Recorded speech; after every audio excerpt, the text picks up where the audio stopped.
তুমি যা করিয়া গেলে আসিয়া হেতায়, চিত্রগুপ্ত সব লিখিছে খাতায়। মোহাম্মদ ইউনূস যা করছে তার সমস্ত কিছু লেখা হচ্ছে। তুমি যা করিয়া গেলে আসিয়া হেথায়, চিত্রগুপ্ত সব লিখিছে খাতায়। মোহাম্মদ ইউনূস বোধহয় জানে না যে এটার মানেটা কি। তুমি যা যা করছো, তুমি যা যা বদমাইশি করেছো, সমস্ত কিছু লেখা হচ্ছে। এবং যে যে জিনিসগুলোকে তুমি আশকারা দিয়েছো, ওই কর্মা বলে না, সে কর্মা, সেই সমস্ত জিনিস হয়তো ঘুরে ফিরে তোমার ওপরেই প্রয়োগ করা হতে পারে। মোহাম্মদ ইউনূস কিসের ভয় পাচ্ছেন, যার জন্য মোহাম্মদ ইউনূস আকুতি মিনতি করছেন পালানোর জন্য? মোহাম্মদ ইউনূস ভয় পাচ্ছেন যে মোহাম্মদ ইউনূসের পরিণতিটা না শেখ হাসিনার মতন হয়। দেখুন, শেখ হাসিনাকে দিয়ে বাংলাদেশের যারা জনতা, যারা উগ্রপন্থী সংগঠন, তারা একটা অ্যাসিড টেস্ট করে নিয়েছে। যে অ্যাসিড টেস্টটা হলো শেখ হাসিনা ফ্যাক্টর নয়, ফ্যাক্টরটা হলো একটা সরকারকে কি করে ফেলে দিতে হয়।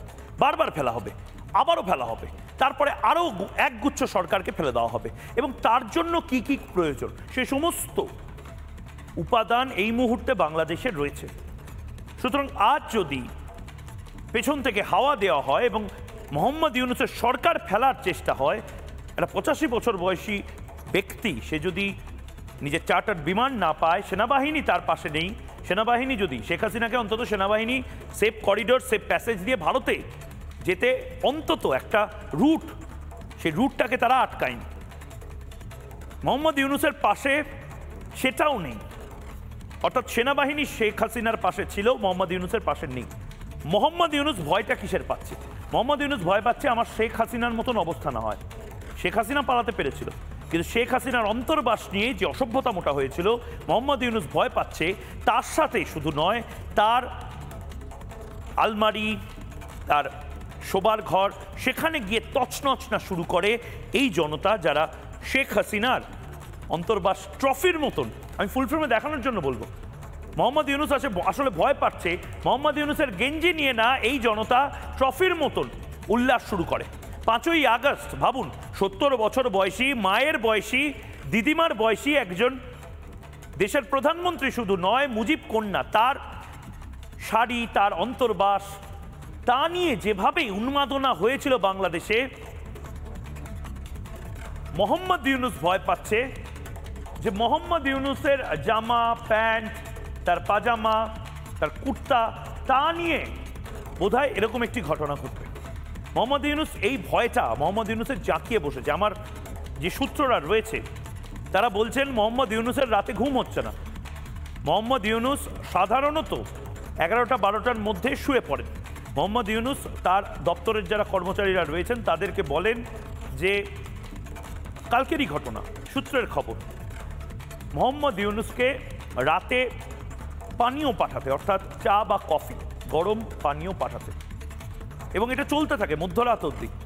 তারপরে যারা আমার সূত্র রয়েছে, আমাদের সূত্র রয়েছে, তারা বলেন মোহাম্মদ ইউনূস রাত জেগে পায়চারি করছেন, এবং এই পায়চারি করছেন মোহাম্মদ ইউনূস তার নির্দিষ্ট কারণ, শুধুমাত্র দেশ চালাতে পারছেন না তার জন্য না। মোহাম্মদ ইউনূস ভয় পাচ্ছেন, আমি আবারও পিসিআরকে ওই ছবিটা দেখাতে বলবো, শেখ হাসিনার অন্তর্বাস নিয়ে, তার শাড়ি, তার জামা কাপড়, তার পছন্দের জিনিসপত্র নিয়ে যেভাবে ট্রফির মতন গণভবন থেকে বাংলাদেশিরা বেরিয়েছিল, মোহাম্মদ ইউনূস ভয় পাচ্ছেন আজ রাতে বা কাল রাতে উনি ঘুমাতে পারছেন না। যদি তার বাড়িতে এভাবে আক্রমণ হয়, সেনাবাহিনীও তাকে হয়তো বাঁচাবে না, পুলিশ তার পাশে হয়তো থাকবে না, আওয়ামী লীগ তার পাশে নেই, বিএনপি তার পাশে নেই, উপদেষ্টারা বুঝতে পারছেন মোহাম্মদ ইউনূস যে উপদেষ্টারা মোহাম্মদ ইউনূসকে এগিয়ে দিয়ে নিজেরা নিজেদের দলগুলো বানিয়ে ফেলবেন, বা বলবেন আমরা তো নাবালক, মোহাম্মদ ইউনূস সাহেব আমাদের যা বলেছে তাই করেছি আমরা। মোহাম্মদ ইউনূসের আতঙ্ক হচ্ছে, এবং সে কারণেই আমাদের কাছে সূত্রের যা খবর, সে কারণেই মোহাম্মদ ইউনূস পালিয়ে যেতে চাইছেন। এই মুহূর্তে যে ব্রেকিং নিউজ আমরা পাচ্ছি, একের পর এক শনিবারটা মোহাম্মদ ইউনূস কাজে লাগাচ্ছে, একের পর এক বৈঠক হয়ে যাচ্ছে মোহাম্মদ ইউনূসের দপ্তরে, মোহাম্মদ ইউনূসের বাসভবনে উপদেষ্টাদের সঙ্গে জরুরি বৈঠক দেখেছেন মোহাম্মদ ইউনূস, এবং তার পাশাপাশি নাহিদ ইসলাম এবং তার যে রাজনৈতিক দল, তার সাথে 8:30টায় বৈঠক হবে।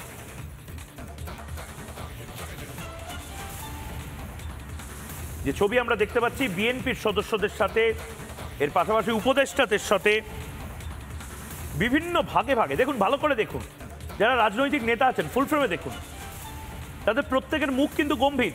এবং যে চিঠি এই মুহূর্তে, যে সনদ এই মুহূর্তে মোহাম্মদ ইউনূস পেশ করেছেন এবং যে লেখাগুলো পড়ছেন রাজনৈতিক নেতারা, কারোর মুখে হাসি নেই, দর কষাকষি চলছেই। মোহাম্মদ ইউনূস কোনো ক্রমে কারোর একটা ঘাড়ে দায় চাপিয়ে এখন পালাতে চাইছেন। মোহাম্মদ ইউনূস বুঝতে পারছেন ঘড়ির কাঁটা যত এগোচ্ছে, খাল কেটে কুমির তত এগোচ্ছে, বড় কিছু হতে চলেছে বাংলাদেশে। আবার নানা ধরনের কন্টেন্ট দেখার জন্য লাইক করুন, শেয়ার করুন আমাদের ফেসবুক পেজ, সাবস্ক্রাইব করুন আমাদের ইউটিউব চ্যানেল। পাশাপাশি অন্যান্য ব্রেকিং নিউজের জন্য অবশ্যই চোখ রাখুন রিপাবলিক বাংলায়।